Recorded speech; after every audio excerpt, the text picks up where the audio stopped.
Well, good afternoon and welcome back to Little French Homestead. If you are new to my channel, well, welcome. Today is going to be a fun day. It's going to be a wonderful video. I can tell you right now that this meal was absolutely delicious. I was looking at leftovers, but there wasn't a single leftover because that's how good it was. So we are going to be taking about 2 pounds of russet or golden Yukon potatoes. Now I actually have Yukon Gold. I prefer those over russet. They just taste better for me, in my opinion. I washed them all down. I got this really cool scrubber and I just got all of the extra dirt off, and now I'm just dicing them all up. I personally like to use the smaller potatoes.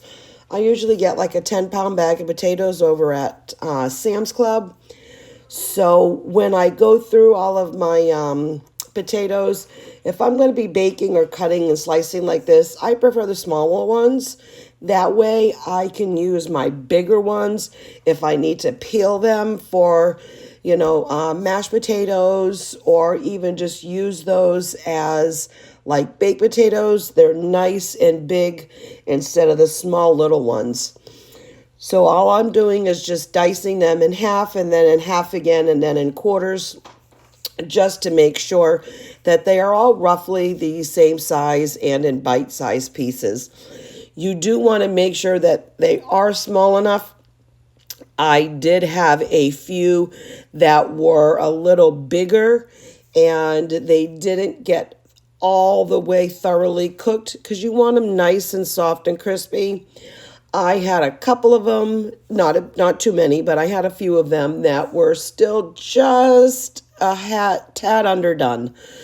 But I mean, other than that, they were absolutely delicious. I did want to put gloves on for this segment because once we go ahead and put all of the potatoes on a baking sheet, and I used parchment paper, you're also going to want to turn the oven on to about 400 while you're making all of the potatoes. Make sure that you get that oven temp up. When you're adding the seasonings, I am going to link the description down below, the recipe and everything.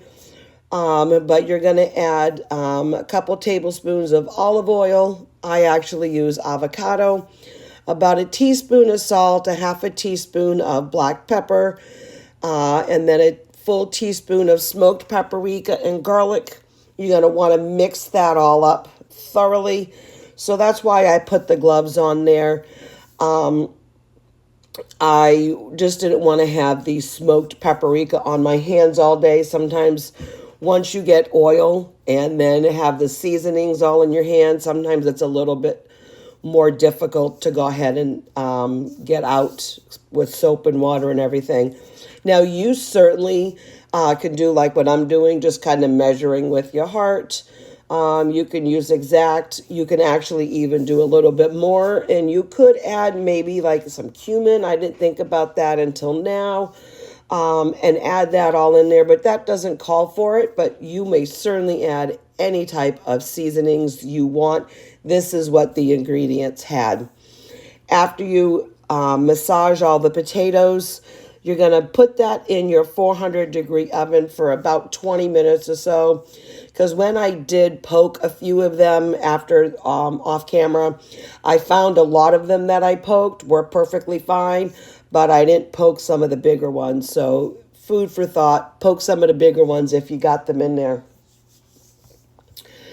Once we go ahead and put that in the oven and you bake it for about 20 minutes, while you are baking, you are going to get about 1 pound of hamburger beef. I used just over about 1.5 pounds. Again, we are a big family. We are 6 of us when my husband has to go to work Sunday through Thursdays. Today, when I was making it, it was Tuesday. You're also going to want to add a diced onion and a couple of cloves of garlic. Now, somebody posted in a video way back oh, that's not like a couple of cloves, that's a little bit bigger. We're a big garlic loving family, so those pucks that I make is probably one good size, like, clove of garlic, maybe a couple of more. So if you see me adding a few extra in there, that is just our family preference. You also want to add 1 can of diced tomato with green chilies, so I just use Rotel. Half a cup of water or a half a cup of beef broth, but I didn't have any beef broth, so I just used some water and my beef bouillon. It does also ask to do some chili beans or some kidney beans, rinsed and drained. I know my children, none of them like any of those beans. My son loves homemade baked beans, but really not too much on the bean side here. So I tried sneaking in a couple of times some other beans into other recipes, and they didn't like that. And then we're going to add about an ounce of chili seasonings. I grabbed here, which I thought was my chili. It ended up being taco when I realized that I was already off camera, and I went back and added a little chili. So that actually has chili seasonings and taco seasonings, but pretty much those seasonings are actually somewhat very similar ingredients, so it didn't bother me too much. Once you go ahead and make sure that you drain any excess fat off your hamburger, and then you add all the ingredients. Once the potatoes are nice and golden brown, you are going to add all of your hamburger mixture together on this. You are going to then spread it out as evenly as you possibly can. And when I was adding all this on here, I'm like, boy, this is so much.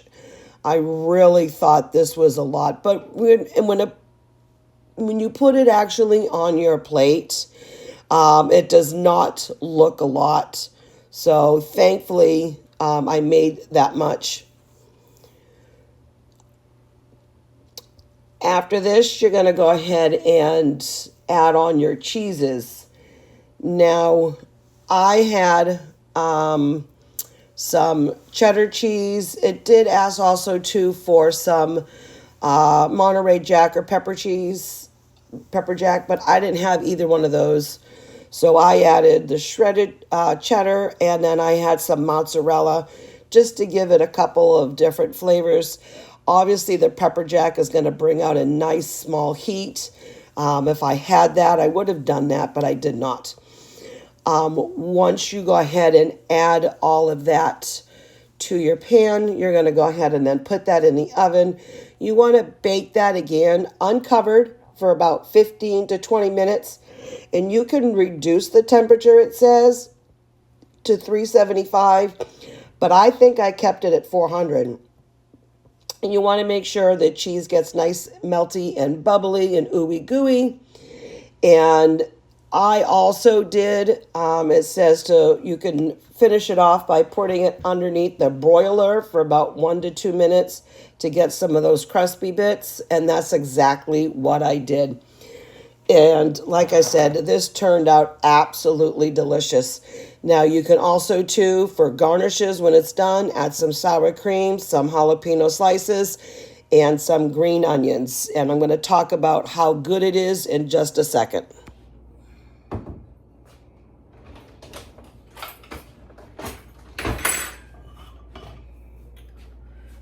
This smells absolutely delicious. Now, I did make this a little early. I've got to go to work in a little bit. So I am going to enjoy a little bit of this for lunch, since there is quite a bit here. Now, this will be some leftovers for a day or two, so don't worry about that. I did allow it to cool for a few minutes, but it still looks, and it still is very, very hot. Look at that. Absolutely delicious. Mm. Mm-hmm. Still very hot.